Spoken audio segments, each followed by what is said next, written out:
I've been having these weird thoughts lately.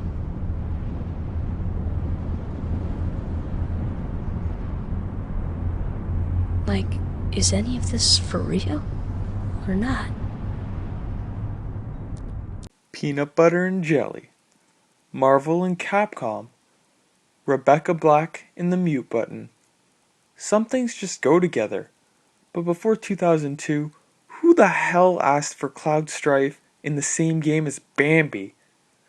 Someone did, and the result was Kingdom Hearts, a PlayStation 2 game that mixed two of the most prominent media franchises in the world, Final Fantasy and Disney, into an RPG. Seriously, it would be like DreamWorks and Dragon Quest coming together and making a video game. It's just mind-blowing.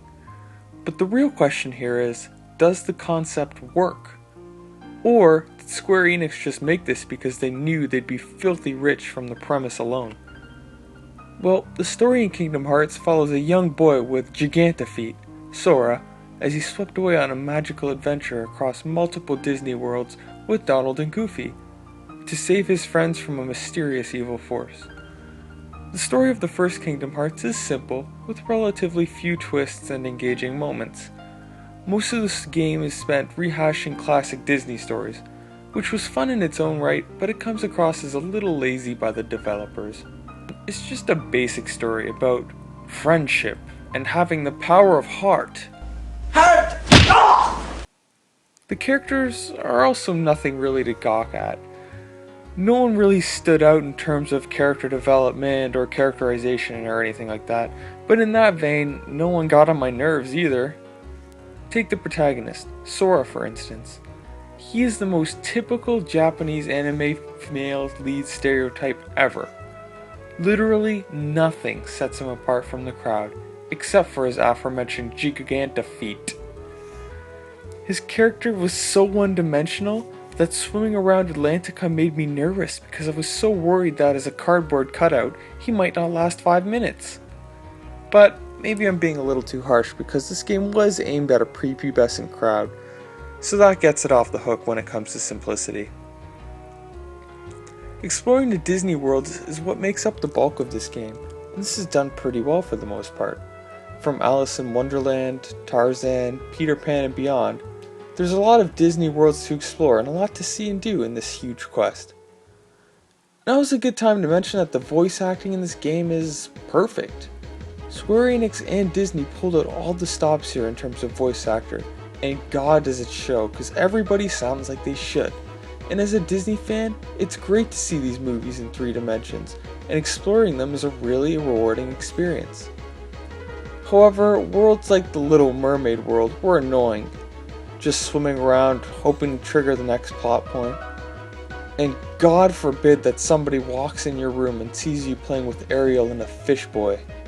Ugh. All the worlds just feel somewhat limited, but come on, I know this was a difficult concept to pull off, and they did pretty well for the most part. So how's the combat in the game? Well, it's a little too simple for my tastes, as most of the combat relies upon button mashing. Even the controls seem to reflect this. In most games, the X button is used to jump, and it's the most used button on the PS2 controller. However, in Kingdom Hearts, the X button is your main attack. So, they kind of programmed it knowing that the fighting was really simplistic and you'd be doing the same thing over and over. There's also AP points, equipment, and AI teammates, but nothing really groundbreaking here. Also, you could use summons. Oh yeah, summons in a Square Enix game? Bahamut, Shiva, Tinkerbell.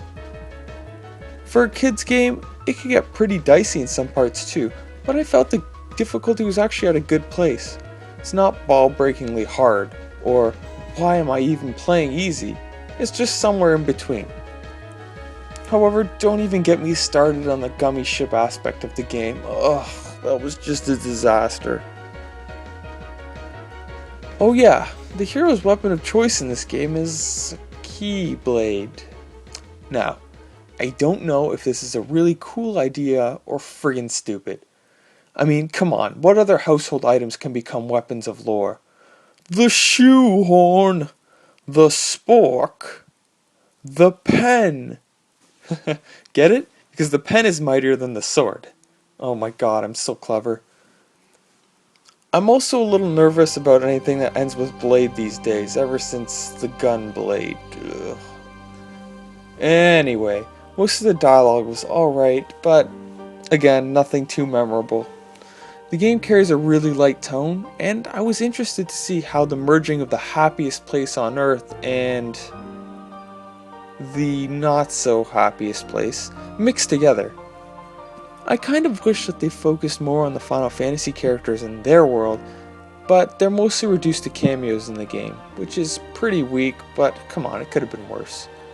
In terms of merging the two styles, they do that pretty well, as they're clearly self-aware that they're merging two perhaps incompatible franchises. This is best seen in this cutscene. Sora, go with them.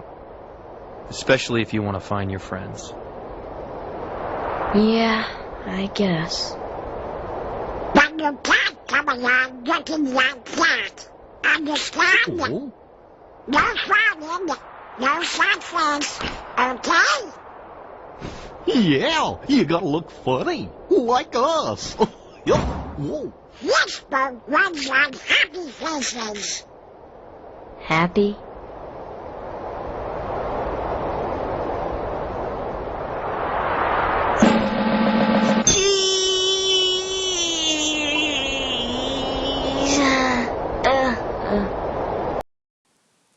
I think this is absolutely hilarious, because Sora is trying to pout like any average Final Fantasy character, but Walt Disney will have none of that shit. The graphics are really good for the early PS2 era, as they're colorful and varied. The original music was also fantastic and fits the mood of the game to a T, but I wouldn't expect anything less from the composer of Live a Live. Overall, the first Kingdom Hearts is a quality game that any Disney or Final Fantasy fan will enjoy in one way or another. But the bottom line is, it's not that great of an RPG.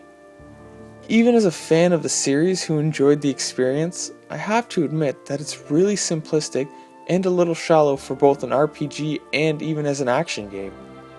If you stripped away all of the Disney and Final Fantasy elements from the game, it would just be your average action RPG, and that's not a good sign.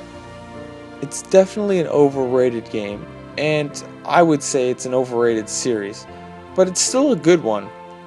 If you're one of the 3 people who hasn't played this game yet, it's definitely worth a playthrough for the aesthetics and quality alone. Well, that's all I really have to say, so thanks for watching.